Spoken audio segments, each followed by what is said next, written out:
Здравствуйте, мои дорогие. Давайте посмотрим, кто стучится в вашу дверь. Что стучится в вашу дверь?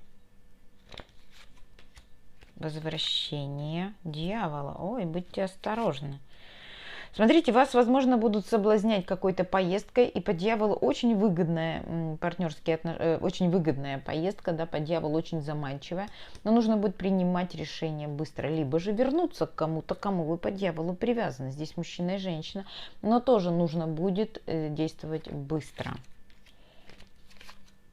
Это, вы знаете, исполнение заветной мечты и получение желаемого, ключ карты любовники. Я выбираю это. Это ключ, который мне нужен, о котором я думала. Явно карта звезда говорит о том, что это ваша заветная мечта, и вы выберете это. Единственное, что вы очень много думаете, переживаете по поводу того, получите вы это или нет. Не переживайте, все будет ваше. Ваше от вас не уйдет. Да будет так.